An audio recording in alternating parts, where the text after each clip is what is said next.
Time to put those soft gradients where the sun don't shine. This design is going to be brutal. Maybe it's supposed to be a little bit annoying, but first, let's talk about the elephant in the room. Neubrutalism is ugly on purpose.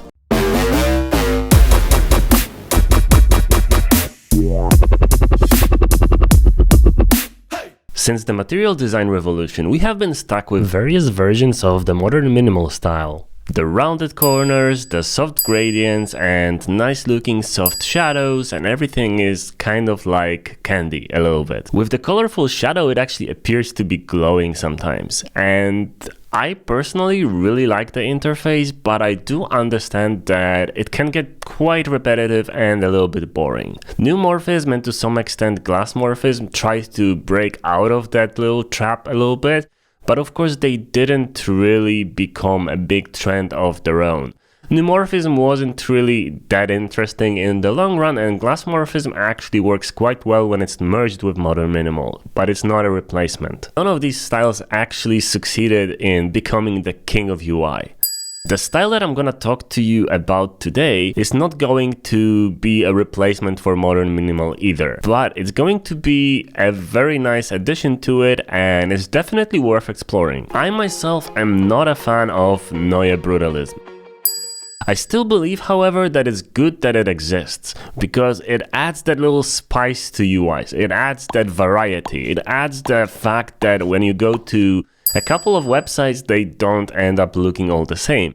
And with some of them using that style, it actually is fresh and interesting. Before we start talking about Neubrutalism, let's do a quick history lesson, because Brutalism has existed in the past. Brutalism is a 1950s architectural trend that was basically abandoning all decorations and creating brutally simple buildings made from concrete. They often weren't even painted to emphasize their brutal nature. Big, brutal blocks of concrete. How does that transfer to the web? Let's start with super high contrast. Neubrutalism is not afraid of pure black, which is the 000 color.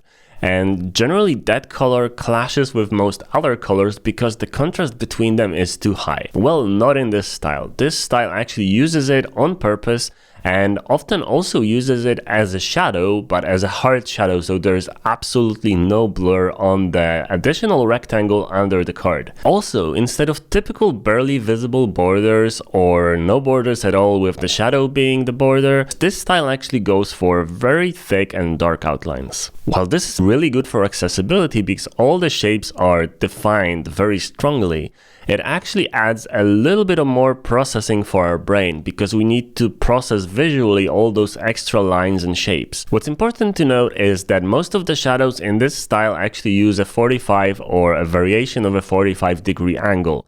So they're not going straight down as in the modern minimal style, but instead they're going down and to the side. I'm going to talk about two examples of this style in the video, Gumroad and Figma, because I believe they are actually taking this style to the whole new level and they are exploring some very interesting ideas. First, let's talk about the elephant in the room. Neubrutalism is ugly on purpose, but it's also quite democratic because all the shapes are looking like the default shapes from your standard presentation software like PowerPoint, and that leads to people thinking, well, I can do that because that looks pretty basic. Let's look at the example. There are 3 cards visible on the screen and they're purposely inconsistent. What's more striking is that the most typical looking card also has the buttons slightly misaligned. The rest look like template shapes from PowerPoint. So by normalizing the ugly, it actually is more approachable for beginners because they believe they can do it too, as it's just a couple of simple shapes. It's not a lot of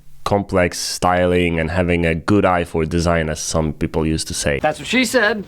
Ha! No, it's simply using the most basic shapes in their most basic form, and if some of it is clashing or inconsistent, then it's completely fine. So I would say that even with the sharp contrast, this style is actually pretty non-threatening. Anybody can use it. Now let's talk about typography. Typography plays a very important role in this style. The brutalist styles that came before that on the web actually used typography as part of the illustration, so the fonts were very weird shapes, very weird forms, not really that readable, often convoluted, distorted, or stretched, and You know what they say, never stretch your fonts. In Neubrutalism, typography is actually being a little bit more conservative. It's following most of the traditional layout and readability rules for maximum legibility. And that's the whole point, because we want those designs to be very readable and very accessible. There is a lot of white space and the fonts are actually quite thick, which matches the standard typography trends from all the other styles. Sometimes, like in this Figma example, the contrast of figure to background or the font to background can be quite annoying, and the color choices, let's say, questionable. But I believe that this can also be considered done on purpose, because once you're scrolling through a couple of standard sections, you then get hit in the face basically by something that is looking a little bit out of place. Just because it looks out of place, it catches our attention because we try to process why it's there and why does it look that way. And of course, designers are seeing this a little bit more than other people, but well, Figma is aimed at designers, so maybe that was all on purpose. Illustrations in this style often combine colors that wouldn't really work in any other style, and those colors are very often clashing. So colors like red and blue or red and green that I would advise you against using like ever in any possible scenario. Well, in this style, they're a little bit muted, so their clashing is not really that strong, but still they are clashing on purpose. They want that visual effect of something being not quite right here. There also seems to be no consistency rules. If you have a lot of different shapes and drawings on an illustration, their line thickness is not consistent. Some lines are thinner, some are thicker, some are dashed, dotted, and basically it looks a little bit random. I believe this adds to that I can do this myself attitude. It's a little bit annoying, especially to me, because my brain is always looking for consistency and structure, but maybe that's the point. Maybe it's supposed to be a little bit annoying so it catches your attention and holds it. Gumroad also merges various illustration styles with photography, with high contrast photography, with some fake 3D, and a very nice scrolling parallax effect. Those effects, those animations, and especially the parallax, act as a very nice counterbalance to the overall low fidelity of the images, because yeah, they look ugly on purpose,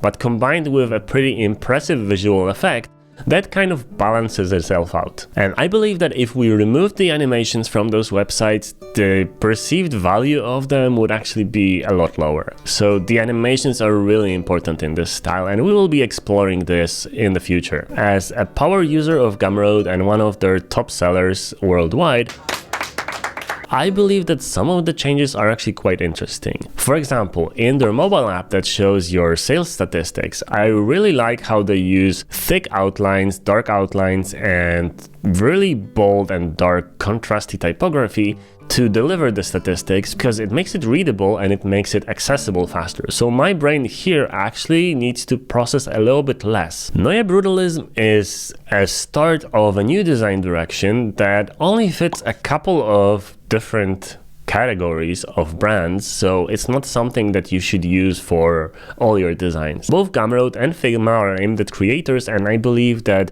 this particular niche or this particular category is the best fitting for this style. There is potential for some creative, clever animations, some nice 3D transitions or fake 3D transitions, and merging it with other styles in a creative way. What do you think about this style? Are you gonna try it? Do you think it's interesting? Or do you think it's horrible and it should be buried alongside Neumorphism in the graveyard of failed design styles? I will be definitely exploring it a little bit more, and I'm gonna do a tutorial for you on how to achieve some of the effects from this style this week. So stay tuned, and thanks for watching this far. If you haven't already, please subscribe, it helps the channel grow, and most of all, have a beautiful day. Cheers.